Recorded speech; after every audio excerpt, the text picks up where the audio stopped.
Hello everyone.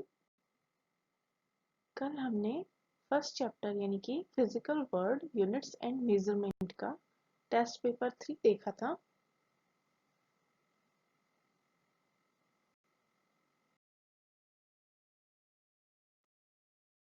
इस test paper में हमने जो क्वेश्चंस देखे थे वो 50 वर्ड्स के थे, यानी कि मैक्सिमम 50 शब्दों में आपको आंसर देना था। 3 नंबर का एक क्वेश्चन था और 5 क्वेश्चन दिए गए थे, तो टोटल हो गया 15 मिनट्स का, 15 मार्क्स का। तो कल का जो टेस्ट था आज हम उसके सॉल्यूशन देख लेते हैं। सॉल्यूशन क्या होते हैं उन क्वेश्चंस के।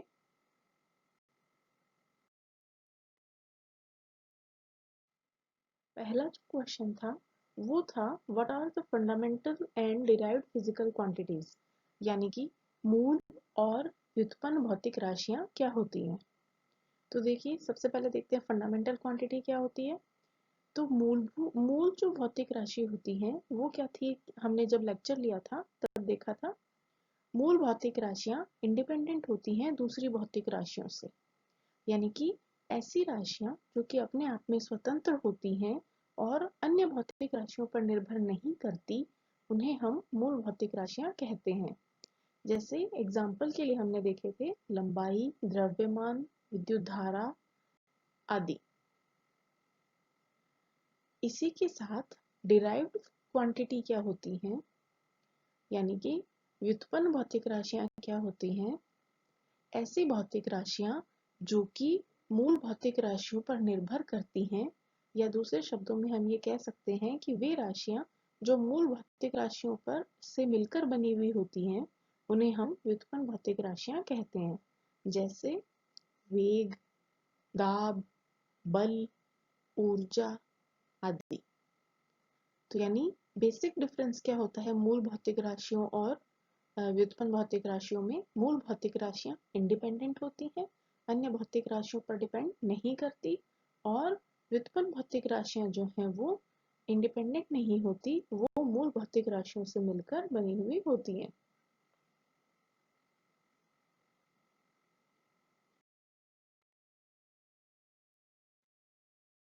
नेक्स्ट क्वेश्चन है हमारा differentiate between types of measurement, direct और इनडायरेक्ट, यानी कि हमें मापन के जो प्रकार हैं उनके बीच में अंतर बताना है। और मापन के प्रकार कौन से होते हैं, प्रत्यक्ष मापन और अप्रत्यक्ष मापन। तो देखिए प्रत्यक्ष मापन क्या होता है, जिस भी चीज का हमें मान ज्ञात करना है, अगर हम उसे सीधे सीधे नापते हैं तो उसे कहा जाता है प्रत्यक्ष मापन। यानी जैसे कि हमें किसी भी रेखा की लंबाई को नापना है तो हम क्या करते हैं, उस रेखा को स्केल की सहायता से नाप लेते हैं। तो ऐसा जो मापन होता है वो कहलाता है प्रत्यक्ष मापन। अप्रत्यक्ष मापन से मतलब है कि आपको जो राशि मापनी है उसको आप सीधे सीधे नहीं मापकर किसी अन्य चीज को मापकर उसकी सहायता से उसका मान ज्ञात करते हैं। फॉर एग्जाम्पल हमने देखा था कि हम हवा की जो गति है उसे सीधे सीधे नहीं नाप सकते, इसलिए हम क्या करते हैं, जो पवन चक्की है उसकी स्पीड को नापते हैं और पवन चक्की की स्पीड को नापकर उसकी सहायता से हम हवा की गति का मान बताते हैं। तो यानी यहाँ हम क्या कर रहे हैं, हमें गति तो हवा की नापनी है, लेकिन हवा की गति को नहीं नापकर हम पवन चक्की की स्पीड नापते हैं और फिर उसकी सहायता से हम हवा की गति का मान बताते हैं। तो ऐसा जो मापन है वो कहलाता है अप्रत्यक्ष मापन।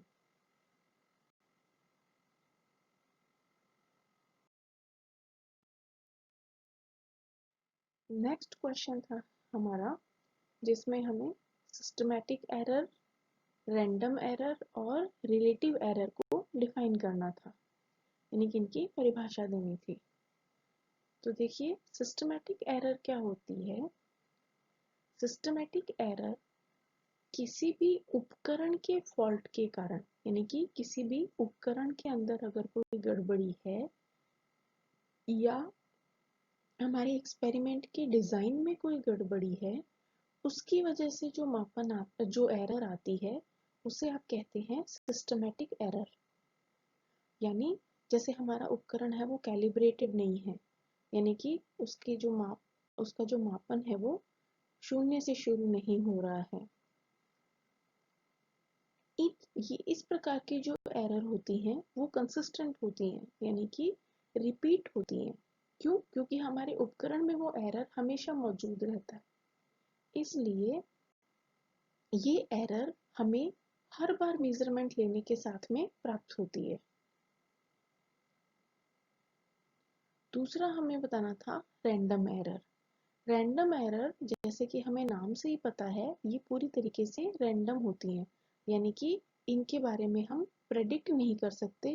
कहने का मतलब इनको हम पहचान नहीं सकते और बार बार मापन करके भी इन्हें दूर नहीं कर सकते, क्योंकि इन त्रुटियों का कारण हमें ज्ञात नहीं होता।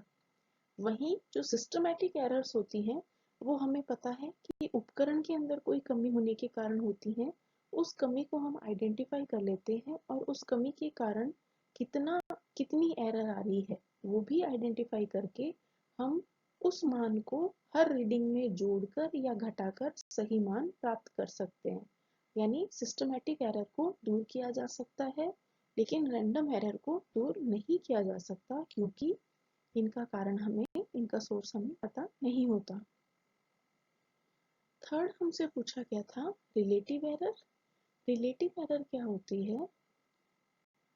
जब हम कोई भी एब्सोल्यूट एरर निकाल लेते हैं, यानी कि निरपेक्ष त्रुटि निकाल लेते हैं, तो उस निरपेक्ष त्रुटि का उस मापन के मान के साथ जो अनुपात होता है उसे हम कहते हैं रिलेटिव एरर या सापेक्ष त्रुटि। कहने का मतलब, हम निरपेक्ष त्रुटि निकाल लें और उसका अनुपात ले लें मापन के बाद जो हमें रिजल्ट मिला है उसके साथ में, तो ऐसी एरर जो है वो रिलेटिव एरर या सापेक्ष त्रुटि कहलाती है।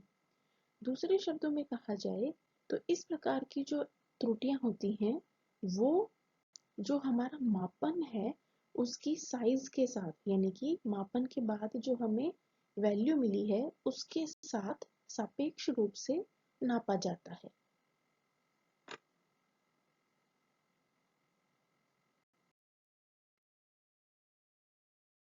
नेक्स्ट क्वेश्चन में हमसे पूछा था write the use of spherometer, vernier calliper and screw gauge, यानी कि हमें स्फेरोमीटर, वर्नियर कैलिपर और स्क्रू गेज के यूज बताने थे।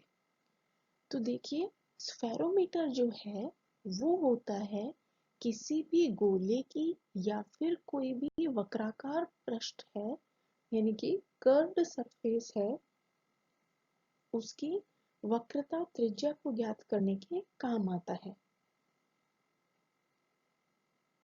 वहीं वर्नियर कैलिपर जो है वो किसी भी वस्तु की बाह्य डायमेंशन, आंतरिक डायमेंशन और गहराई को नापने के काम आता है, यानी कि बाह्य व्यास, आंतरिक व्यास और गहराई को नापने के काम आता है। इसी तरीके से जो स्क्रू केस होता है वो क्या करता है, किसी भी पतले वायर या धातु की चद्दर की जिसकी मोटाई बहुत कम हो, यानी ऐसा तार जिसका व्यास बहुत कम हो या ऐसी कोई शीट जिसकी मोटाई बहुत कम हो, उनको नापने के काम जो इंस्ट्रूमेंट आता है वो होता है हमारा स्क्रू गेज। यानी स्फेरोमीटर क्या होगा, किसी भी गोले या वक्राकार सतह की वक्रता त्रिज्या ज्ञात करने के काम आता है। वर्नियर कैलिपर किसी वस्तु का बाह्य व्यास, आंतरिक व्यास और गहराई ज्ञात करने के काम आता है। और स्क्रू गेज जो है वो बहुत पतले तार के व्यास या फिर शीट की मोटाई को नापने के काम आता है।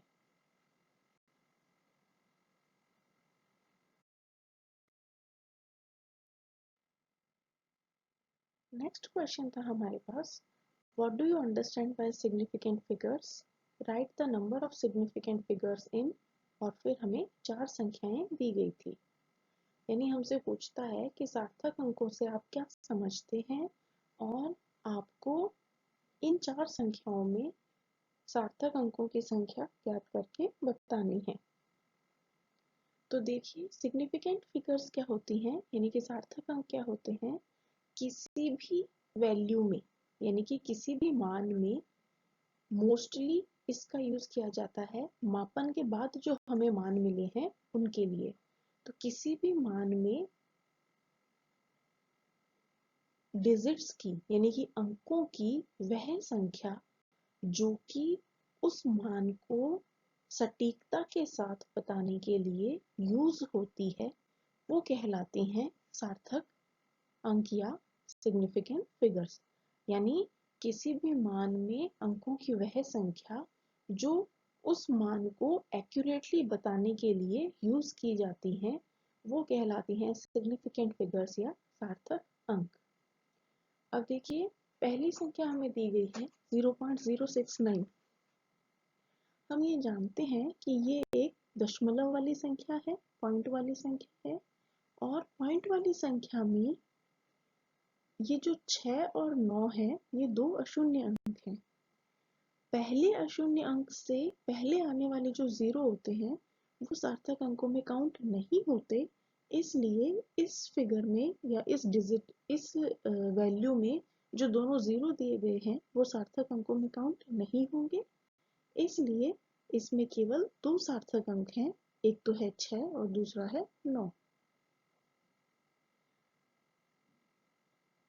नेक्स्ट संख्या हमें दी गई है 0.786। तो देखिए इसके अंदर जो तीनों अंक हैं तीनों अशून्य अंक हैं, यानी कि वो सार्थक अंकों में काउंट होंगे, इसलिए सार्थक अंकों की संख्या हो गई 3।